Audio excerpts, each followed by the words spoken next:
enters the new year, which is about 4 days old, and political activities are beginning to buzz headlines now. And this is as power brokers, also policymakers return to work. And of course, we have many developments in the polity. One of the latest being a notice by INEC, and that is releasing the timetable and schedule of activities for by-elections. And they have said that it will conduct reruns and by-elections across the country in February 2024 to fill existing vacancies in both the state and federal legislatures.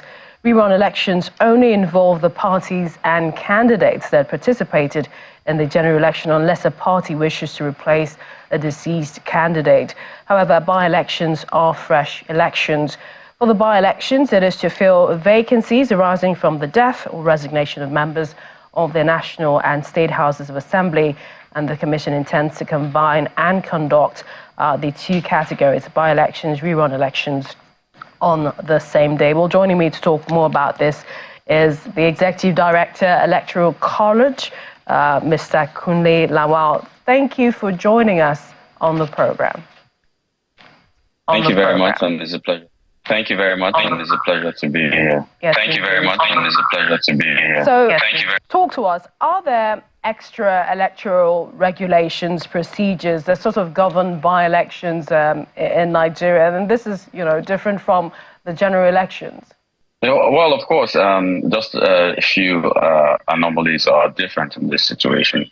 And they will be, of course, emanates from the Electoral Act 2022, which was signed, which means that INEC must provide a clear notice of candidates preceding the elections, but this time, with a specific amount of days, I think 14 if I'm right now, because it's a by-election and rerun elections. That's the major anomaly in the difference with preceding by-elections. We're going to be having elections in, I think, 1 senatorial constituency, 12 federal constituencies, and 22 state constituencies.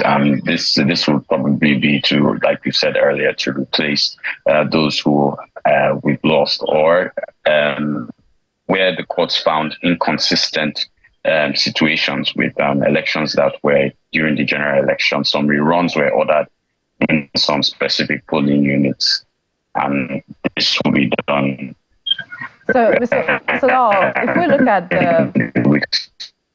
if we look at the past, perhaps the past by-elections which we've had, have there been any peculiar challenges? What do you think this one that will be held in February, what significance will it have for INEC and, for the areas where it will be conducted? I think the biggest challenge, regardless of whatever situation we find ourselves in Nigeria, is that by-elections and rerun elections have a drop in voter participation, and the drops are massive. We're talking of close to, give or take, 30 to 45% drop, and sometimes in some cases as much as a 60% drop. So I think the onus now is on INEC. The onus is also on civil society organizations to ramp up the volume and ensure massive voter participation in these by-elections and rerun elections. And one would think that the reverse, should be the case, seeing as there will now be more time in terms of, people coming out, more relaxed atmosphere, there are less elections that will be held, and also perhaps more security, so a drop in maybe a threat to violence scuttling the elections, the by-elections in this case. Yes, that is supposed to be the case, but I think the construct of the Nigerian mind when it comes to elections is that when it's not general, what can it really change? And even though, where it's there like this, it's a whole senatorial seat open, and they will be like, what would really change? Just one more person to add to the 109 in the National Assembly. I think it's our cultural disposition to elections that feeds this poor participation in elections, in by-elections and rerun elections. I want to get your thoughts on, some of the news items which we've seen recently. For example, when INEC made the announcements, the Labour Party, as at December last year, released its own timetable and schedule of activities. And, something it said was that it was exempting female aspirants and persons living with disabilities from payment of fees for the expression of interest forms only. That is one. And then another thing which we have seen is some youth who have said that the Akoko Northwest Federal Constituency, the youth from Akoko Northwest, they've called on political parties to pick credible candidates from their local governments, and this is owing to the vacancy of course, the Minister of Interior. And so the argument is, since the current senator representing Ondo North senatorial district is from Akoko Northeast, they're saying the House of Representatives seat should be conceded to Akoko Northwest to allow them complete their 4 term. Is that how that works? The question of quota in Nigerian politics has always been a cultural construct. There's nowhere in the Electoral Act and there's nowhere in the Constitution that quota is being represented. Now, I don't know how we've been able to place quota above competence.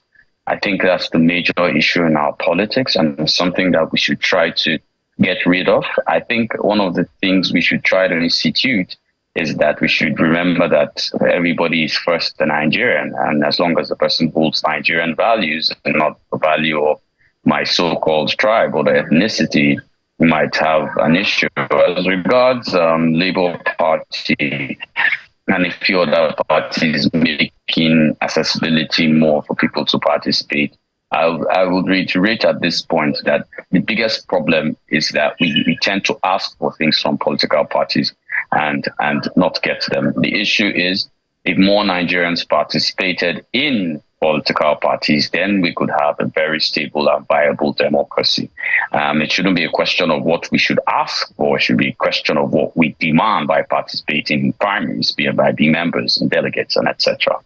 So in this regards, would you say more education is needed? And this is for the electorate, and seeing the importance of these elections and how it affects them in the long run. And perhaps a final question would be, are there noteworthy areas we should look out for when these by-elections are conducted in February? I think there's no question that Nigerians are massively politically illiterate. The study we conducted puts it at 84% of the voting population. What we should look out for in by-elections, of course, we should ensure that INEC, of course, sticks to the regulations of the Electoral Act.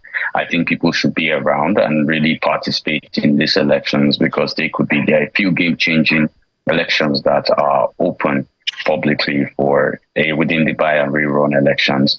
I also think credibly we should monitor the transmission of results, which should have improved and which should improve a lot faster, especially with, the fewer elections that INEC is running. And I think generally we should just be vigilant and hold every participatory or organization in the election accountable. Executive Director, Electoral College, Mr. Kunle Lawal, always a pleasure. Thanks for joining us on Lunchtime Politics. Thank you. Thank you very much, and it was my pleasure.